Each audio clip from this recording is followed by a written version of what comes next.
At Southern Company, we know the right solutions start with the right questions. How do we deliver reliable energy and overcome unpredictable challenges? How do we get to net zero carbon emissions and ensure communities thrive? How do we deliver affordable energy today and tomorrow? Southern Company, building the future of energy. This podcast of the Gamecock Central Takeover Hour, presented by Firehouse Subs, is sponsored by AAA Heating and Air. The premier HVAC company in the Midlands is growing. Are you a top HVAC technician? AAA Heating and Air is looking for dedicated applicants to fill their fast-growing service department with top-notch HVAC technicians.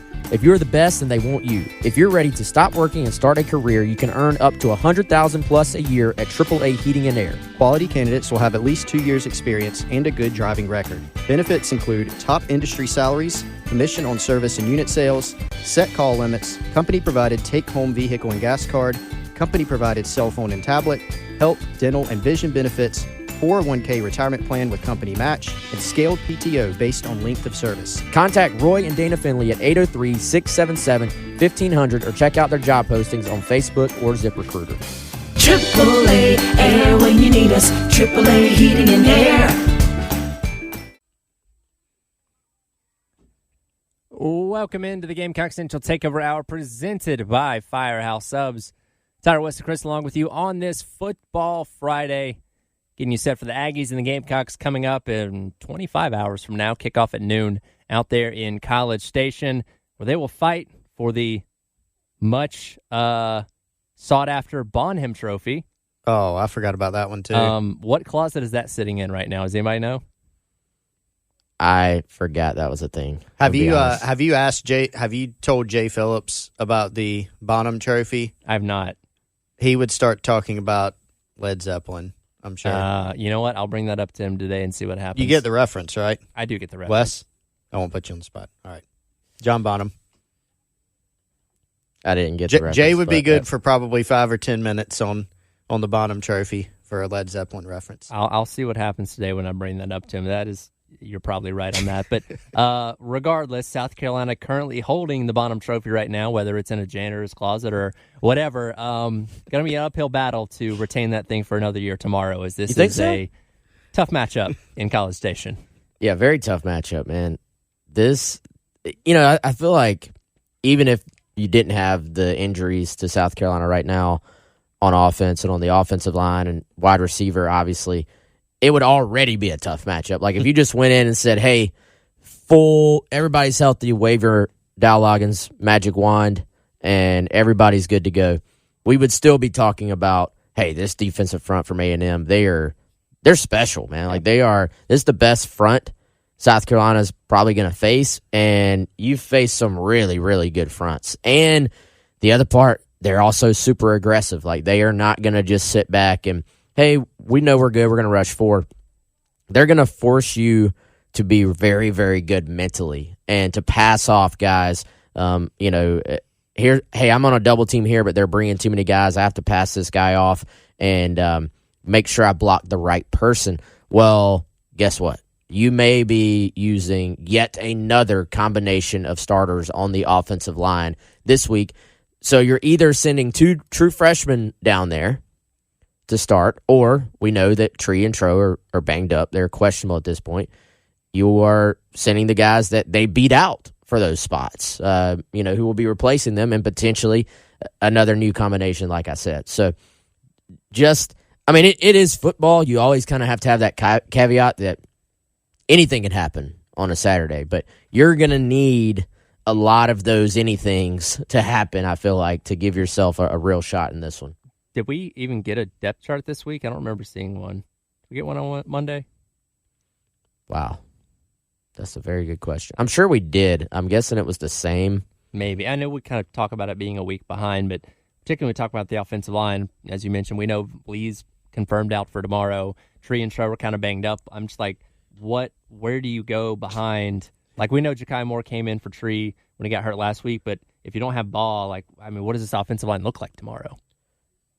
Yeah, Ja'Kai probably starts at at left tackle, you would think.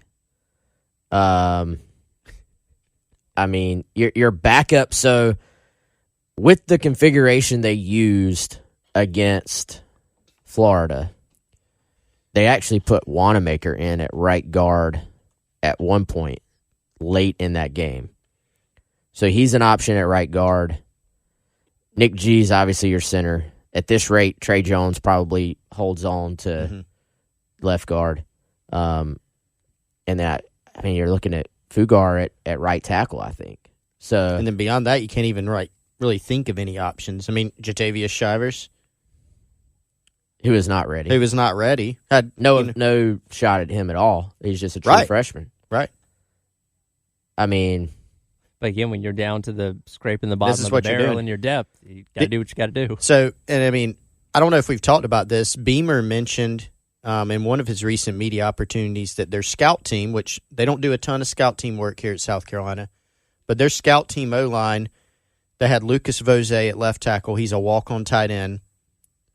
One of their guards on the scout team was Cam Sandlin, who was listed on the roster at 215 pounds. Because he jumped over to tight end, right? He was a tight end that jumped over to running back. That's right. That's what it was. But now Cam is probably realistically 230. Point is, he's not a guard. well, Beamer did say yesterday, Chris, that the addition on the scout team O-line now also Connor Cox. Yep. Tight end. So Another one. And Connor actually, Beamer said, little tidbit, he said in the call-in show that he will travel and play on special teams this week. So maybe being rewarded for his ability to step in there and do what the team needs on the offensive line. But, I mean, can you imagine having, if you're Connor Cox really truly was like a wide receiver in high school. Like he was recruited as a tight end. He is a tight end, but you pull up his film, he's outside. He's like lined up outside catching passes. And now his job going into this game is, hey, go simulate what is probably a 4 or 5 star offensive lineman for Texas A&M. Not excuses, but just not ideal, right? Yeah. No, absolutely. And again, when you talk about protecting Spencer Rattler, who's, I mean, he's been sacked 30 times this year. That doesn't even factor in getting hit after he gets the ball away. Like, that's the kind of stuff that wears and tears on you. We're only halfway through the season. He's on pace to get sacked like 50-some-odd times this year, and I brought this point up. Every time he gets hit now, you cringe because you're like, is that the one? Is that the one that hurts him? Like, you hope it's not, obviously, knock on wood. But, man, the more this happens, the more it adds up.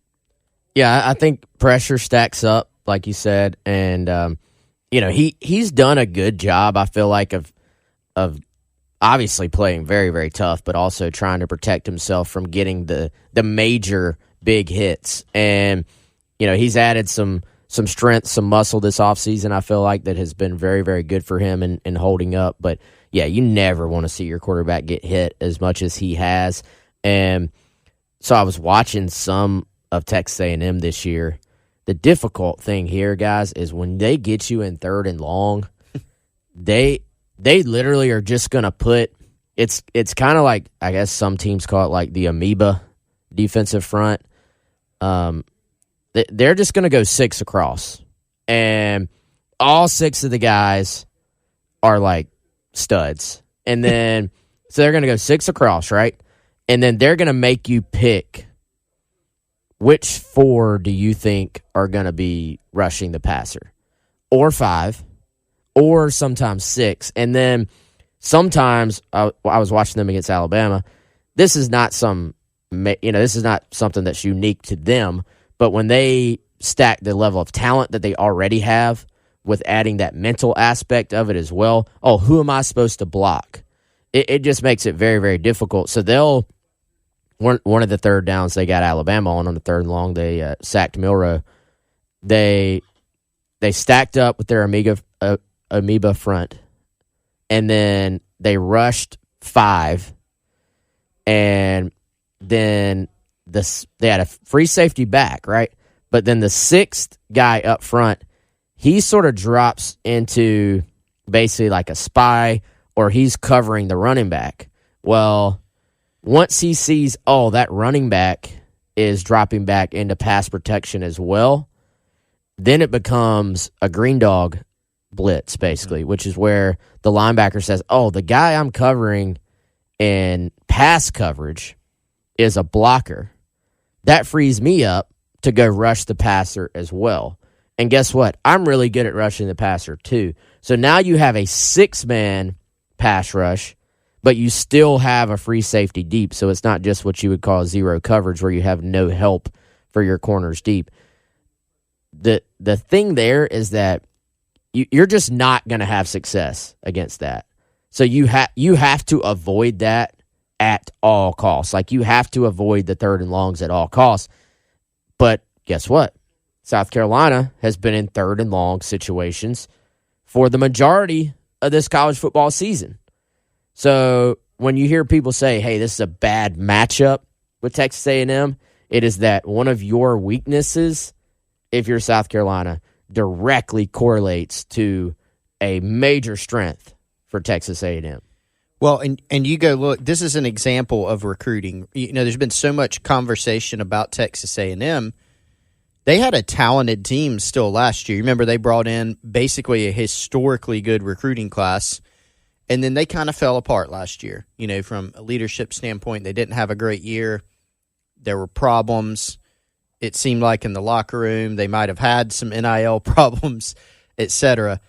But the talent is still there. And you go look at those guys, right? This is the best front. You know, they play a nickel right, Wes, most of the time. So really a front 6 everybody instead of a front does. 7. Yeah, everybody does. And just look at it, right?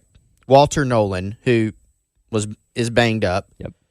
He was a 5-star. His on 3 industry ranking, Wes, 99.59. So it's about as high as you can get. Walter Nolan, McKinley Jackson, another high 4-star. Shamar Turner, who was a 5-star. And Fadil Diggs, who is a nightmare, another 4-star guy. I think he had like 2.5 sacks against South Carolina in a recent game in that series. So it's not a secret, right? Like, you recruit those body types, those talents, you're going to be really good. Look back at South Carolina's best defensive lines. Yes, they had great coaching, the late Brad Lawing, great developer. But you go look at some of the freaky type guys that they had playing, Melvin Ingram, Jadeveon Clowney, etc., and that's what you get. You can rush 4 when you blitz. It's almost incomprehensible to offenses. You know, they just can't handle it. And so this has been a big talking point going into this game, of course, because South Carolina has, yes, they face some good defenses, but they have struggled so much to run the ball and to win up front and to protect the passer. And I think probably a reminder, too, Chris, you bring in all those recruits like you're talking about, and you maybe outside looking in expect it to be just an immediate thing.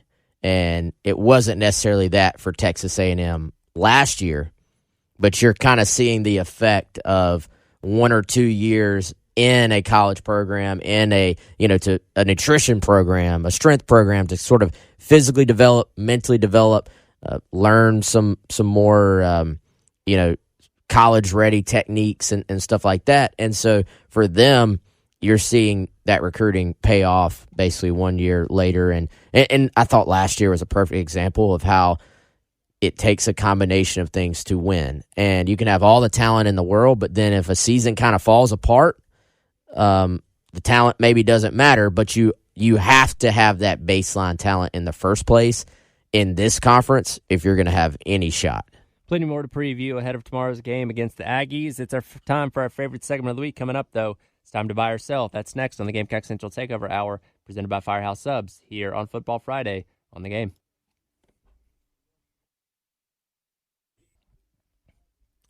Welcome back in. It is the Gamecock Central Takeover Hour, presented by Firehouse Subs. Tyler West and Chris along with you on this Football Friday. Remind you that the Lower Release Special Teams Touchdown Contest rolls over to another week. $800 up for grabs tomorrow out in College Station if the Gamecocks can get that special teams touchdown. Head on over to 1075thegame.com. Register for your chance to win. If that touchdown happens, you could be selected by Bill and Preston come Monday morning on the early game when they announce a winner. If it doesn't happen, of course, it rolls over to another week, $900 up for grabs next weekend when the Jacksonville State Gamecocks come in to take on South Carolina. As always, it is our favorite time of the week. It is time for our favorite segment. It's time, head of the Gamecocks and the Aggies, to do a little bit of buying and selling. Millions of listeners and thousands of 5-star reviews rave about the hit podcast series In the Red Clay, the unbelievable story of Billy Sunday Burt, the most dangerous man in Georgia history. He was a whiskey man, bank robber, hitman. He was a murderer. He's also my father. Seasons 1 and 2 are available to binge right now, and bonus episodes are coming soon. Imperative Entertainment presents In the Red Clay. Get the podcast wherever you listen.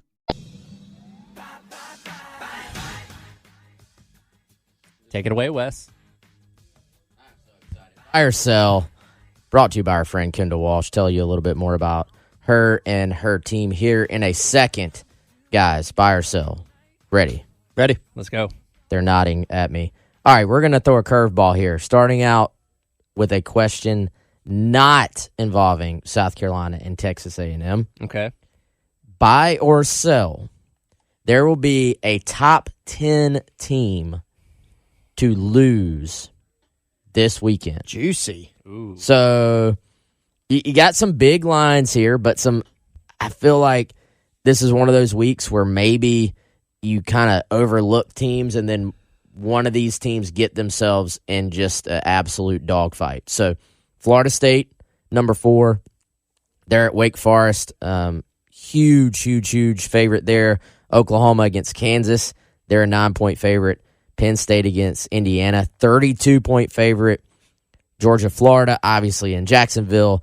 Georgia just over a 2-touchdown favorite. Texas hosting BYU. And then, let's see who else we got. Washington. Who does Washington face? Stanford. They're almost 28-point favorite in this game. Really, at least on paper, your team that has the best chance to lose would be number 8, Oregon, taking on number 13, Utah, in Utah. So we know, obviously, one of those teams will lose, but Utah is outside of the top 10. Oregon, number 8 in the country. Both teams 6-1 and 3-1 in conference. Oregon favored by 6.5. Buy or sell, Tyler, will a team in the top 10 lose this weekend? I'm going to buy. I think Utah can beat Oregon. Chris? That's the one that I really thought about. That was actually included in Jack Veltry's weekly picks. Mm-hmm. But I did take Oregon, so I feel like I need to be consistent. Yes. So now you're selling? Well, I'm not quite done. Oh, not so fast. Let me tell you the other one I thought about, and I'm gonna work it out in real time as to whether or not I'm gonna pick it.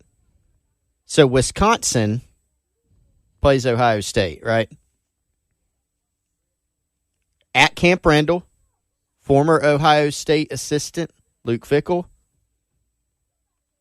Only 2 losses for Wisconsin. They lost by 9 at Washington State, and they lost to Iowa at home. That's the one I actually thought about, just for fun. But I don't think I can pull the trigger. I see. Isn't Tanner Mordecai out for Wisconsin? Yeah. I got a little bit of a weird feeling about that game. See Ohio State just kind of sleepwalking. But I'm going to sell it, Wes. So somebody in this top 10 is going to sleepwalk, and it's going to be a story that is way closer. Now, will they actually lose the game? I'm going to sell. I think that's the one. Kansas has the opportunity to make things interesting against Oklahoma. Yeah, you kind of feel like Oklahoma maybe got their eye-opener last week against UCF, but Kansas, very well coached. Is Oklahoma as good as they appear right now? Also is the other question. Right. So, yeah, that's another one I think to keep an eye on. As the year goes on, too, that pressure just mounts. Every single year when we talk about, there's going to be 10 undefeated teams, the pressure gets more and more and more difficult, and teams just start dropping off. Well, in this weekend specifically, you have your first college football playoff rankings coming out on Tuesday. Last chance before, and of course you have more rankings to go along. Your last chance to impress the committee if you haven't done that already. For sure, man. So I think as the season goes on, that will definitely be a factor. So, all right, I'm selling, but I think it's going to be a much more interesting weekend than maybe we thought. So Lawyer Lisa special teams touchdown thing is up to $800. $800 bucks. Buy or sell. There will be a special teams touchdown for either team this week in College Station. We know about South Carolina's special teams, but Aniyah Smith for Texas A&M, he is very good. I mean, Pete Limbo called him a video game character. Watching some of his tape, you can see why. And then on the flip side of this, to add another layer, A&M has given up some big returns of their own on special teams. So you never go into a game with like a high percentage you're going to see a special teams touchdown. But if you ever were to, I feel like this might be the week that there could be a little bit higher chance of that happening. A&M returned one for touchdown, I think, against South Carolina 2 years ago. Yeah, Aniyah Smith. That guy is incredible, by the way. Yeah. And South Carolina obviously returned the opening kickoff last year for a touchdown. So can lightning strike for at least the third straight time? I'm trying to think if there was one before that. I actually am going to buy this. Ooh. I'm going to buy it too. I think South Carolina is obviously going to be at a big disadvantage tomorrow in so many areas. You're going to have to pull out some tricks, and I think special teams is the one area South Carolina may be able to pull an advantage. Chris Clark. I'm going to sell it. You're right, Wes. A&M. Both teams have shown some vulnerabilities, actually, in this. A&M does have Smith. They gave up a punt return touchdown last week to D. Williams from Tennessee, who's also excellent. South Carolina has not looked dangerous to me in the punt return game, especially in the kick return game. Amarian Brown remains probably out, right? If anybody, A&M's got a chance to do it, I think, but I'm gonna sell it.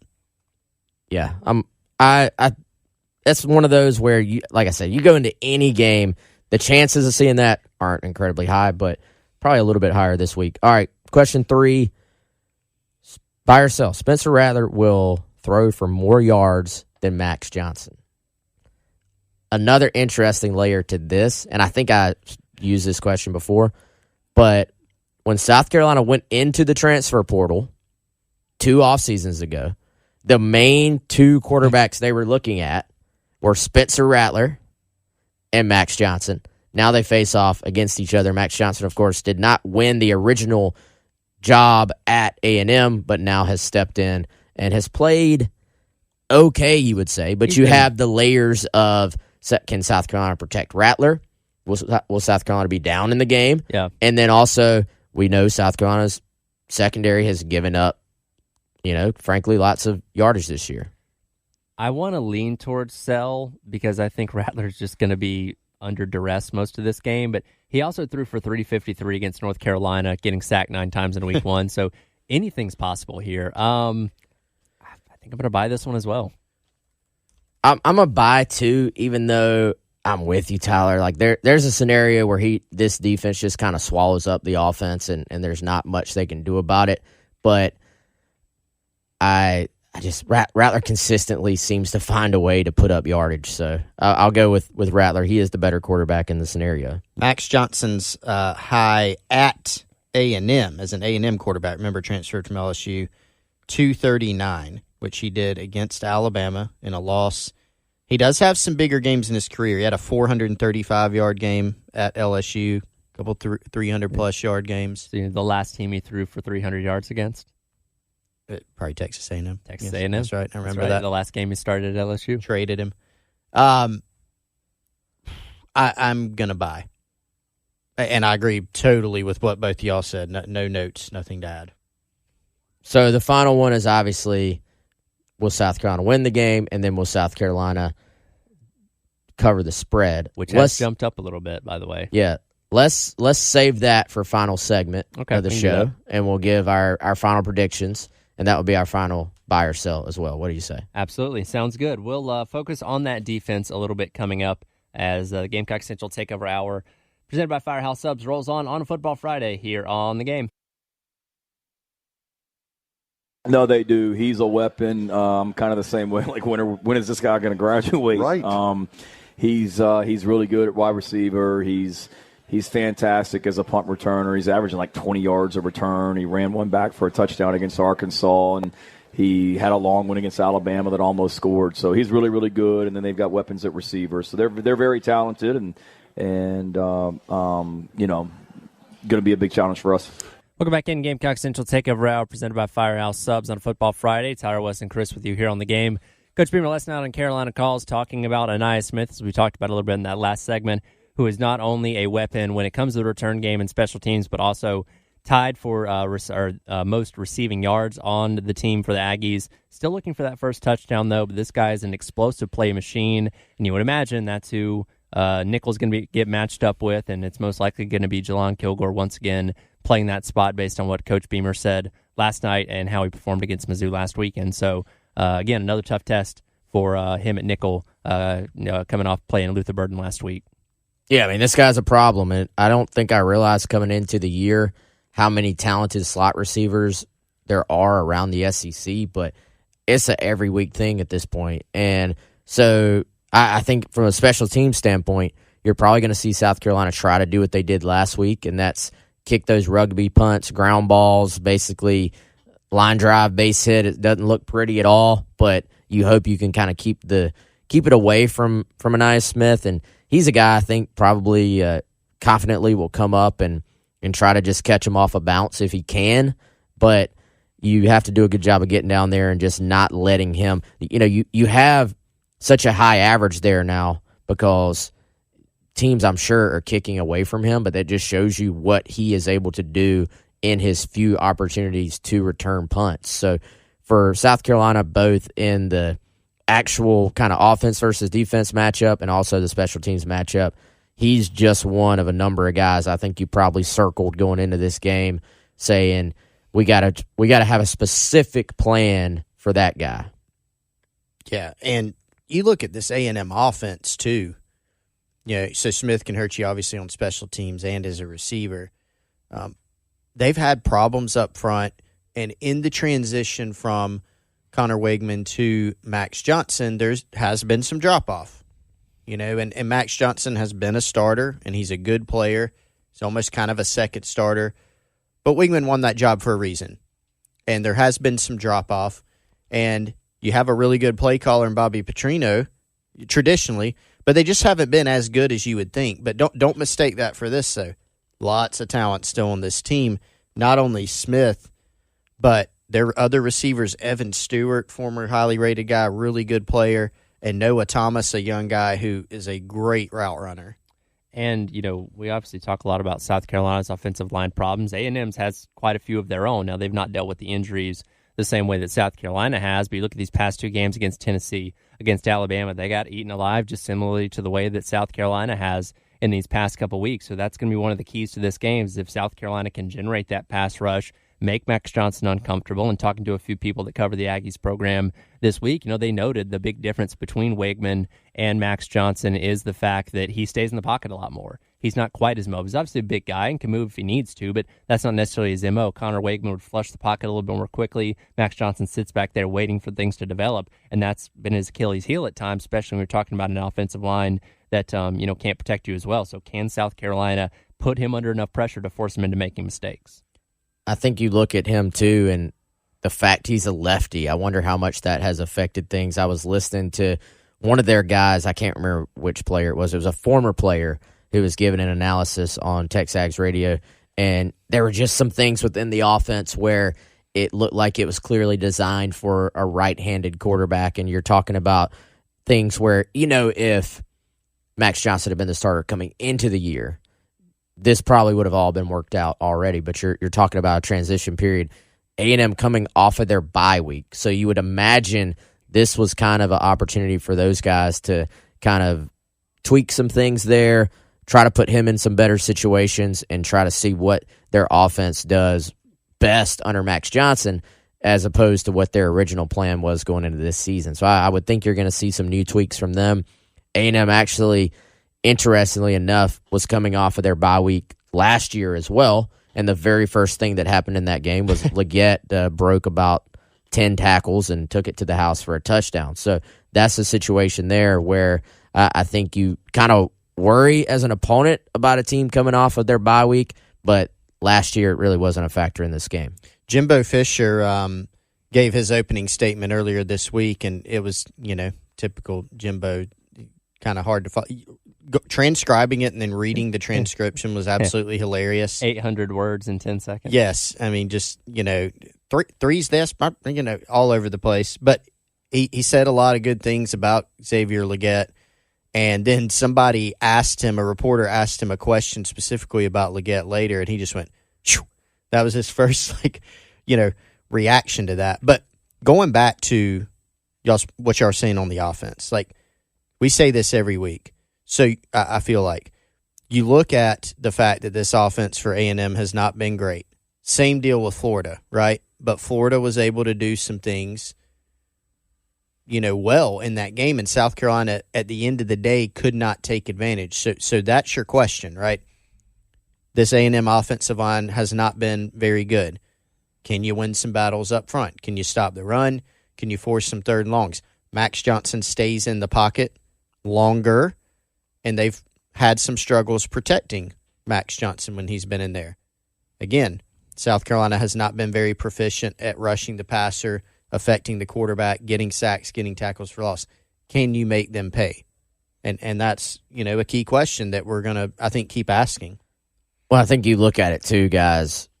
You can sit there and say, well, hey, they've had struggles on the offensive line, and everybody, it seems like their own fans think they have had struggles on the offensive line. Now, they've struggled strangely with some short yardage situations I've seen. That's been one of their Achilles heels. But how much of this is the fact that they also have played a pretty tough schedule themselves the last couple of weeks, obviously by this past week, but before that, going to Tennessee, facing that really, really good front. I think we've learned they're pretty upper level in the SEC.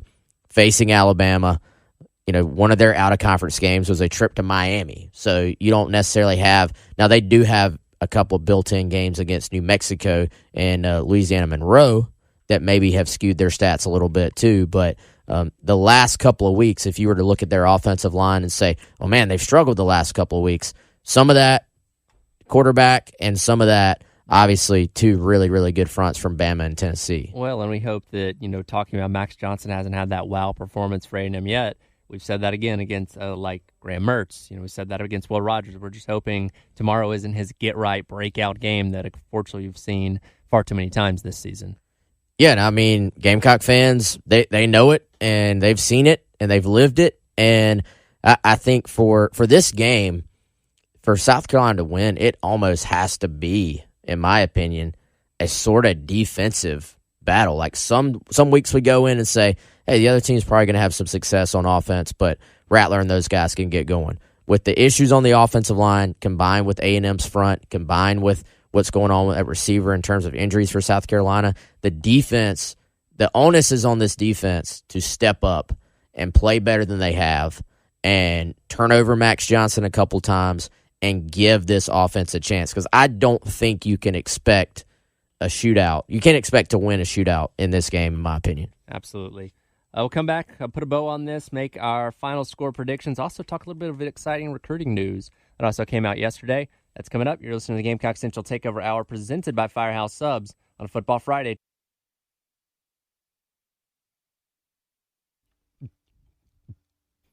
Welcome back in. Gamecock Central Takeover Hour presented by Firehouse Subs. Tyler West and Chris with you.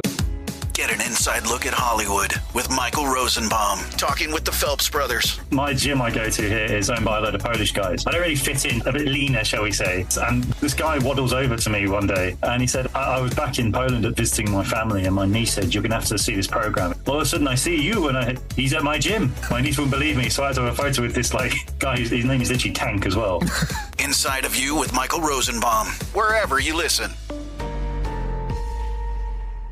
Few more minutes before handing things over to myself and Terry Ford and Elijah Campbell for today's edition of the Halftime Show. We'll get to our picks and what do you think the score is going to be for tomorrow in just a moment, but some exciting news on the recruiting front coming down yesterday, Finally, our first commitment of the 2025 class for the Gamecocks, and a pretty familiar name at that.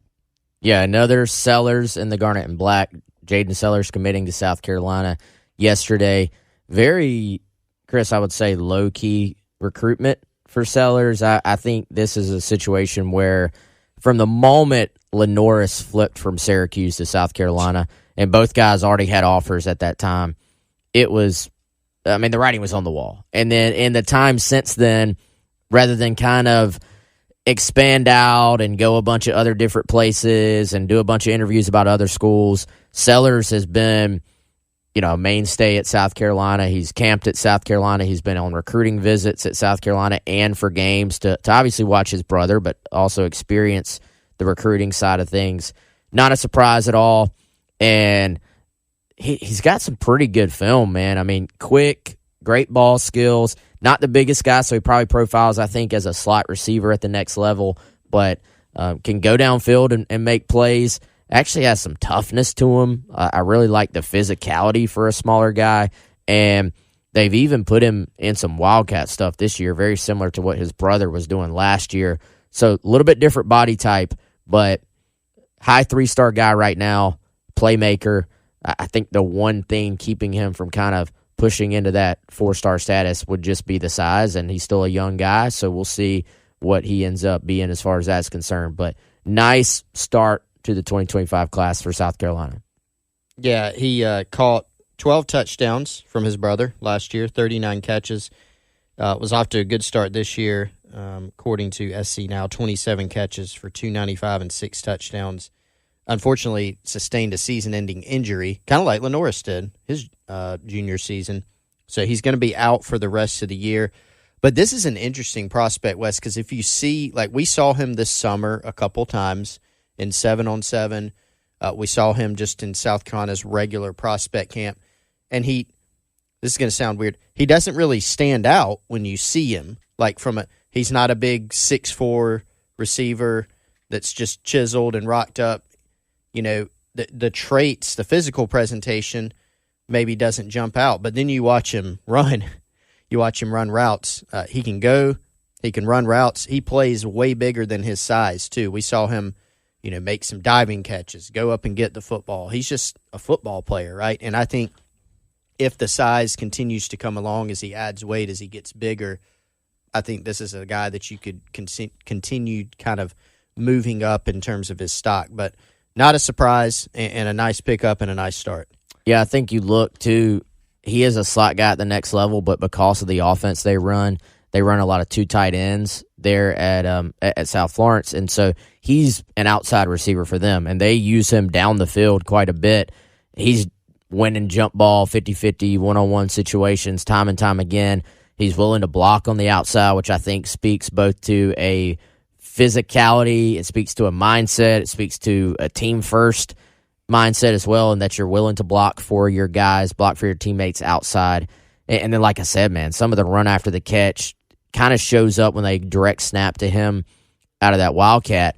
Kind of just has really good balance. There's a couple of runs in there where you expect him to go down, and he just kind of, his lower body strength must be off the charts because he just does not go down easily. So there is quite a bit to like about him as a prospect, and depending on how he continues to grow and develop, I think this could be an even better pickup on paper down the road. Absolutely, and exciting for South Carolina to finally get one on the board for the 2025 class.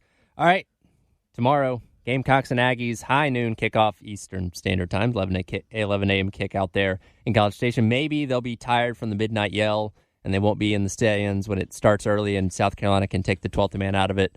I'm grasping at straws here. I'm trying here, guys. How do we see this one shaking out? Well, I had that thought, hey, 11 a.m. local kick. Well, one of the guys on TexAgs said Texas A&M this year has been the home of the 12th man and the 11 a.m. kickoff. So they are used to this at this point. I'm trying. Not anything special, not anything different. For South Carolina, you better be ready off the bat as well, because this is going to feel very, very early for the Gamecocks. They do practice in the morning, but the earliest kickoff this year for them, right? Mm-hmm. Yeah, it's been afternoon or night. They had an 11 a.m. one against Arkansas last year. Yes, so be ready. A&M, by the way, until the Bama game, had scored on the first 2 possessions of every single game they had played this year. Oh, nice stat. And against Bama, they had a drive and they got stopped on 4th and 1 fairly deep into Bama territory. And then I think they ended up scoring a field goal on the second one. So basically, they drive the ball, their script on offense. And then the execution of that script has been good. We know South Carolina has started slow at times on the road. You got to just hang in there at first, right? I can't pick South Carolina to win this game, though. Can anybody at this table? No, I don't have it either. There's a few games where I end up just kind of going against what I really think and telling people what they want to hear, but I'm not doing that. I can't do that. It's just a very bad matchup, and the injuries make it even worse. Well, going back to your question from buy or sell, did they at least cover the spread in your eyes? Well, my final score I think I had was 35-17. Which right now is a spread 15.5. Is that right? 15.5. So just off. So I'm selling that, I guess. Yeah, I will sell a Gamecocks win. I will sell them covering the spread. Got just over. I think I had A&M 27, South Carolina 10.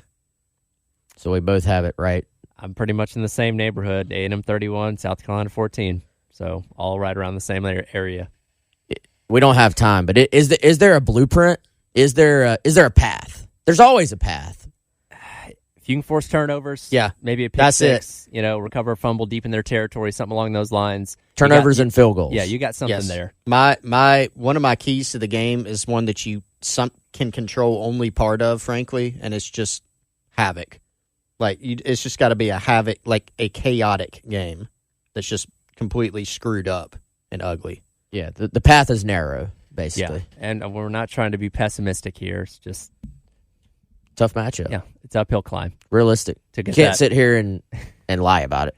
I don't know if they're going to be bringing the bottom trophy back to Columbia this weekend. Jay Phillips will be disappointed. Ask Jay about it now. I will ask Jay about it, I promise. That'll do it for today's edition of the Gamecock Central Takeover Hour presented by Firehouse Subs. Coming up next, halftime show, myself, Terry, and Elijah as Football Friday rolls on here on The Game. Every Monday, Rich Eisen and Chris Brockman react to what's happening in the world of football on Overreaction Monday. The AFC North. Mm-hmm. Not all 4 teams going to make the playoffs. More likely than not. More likely than not, right? Okay. And I know they've been the king of this jungle for the last few seasons. The Cincinnati Bengals, Rich, are going to miss the playoffs this year. This is an overreaction. Bengals are not only making the playoffs, they're winning this division. Again, for a third straight year. Overreaction Monday, the podcast, wherever you listen.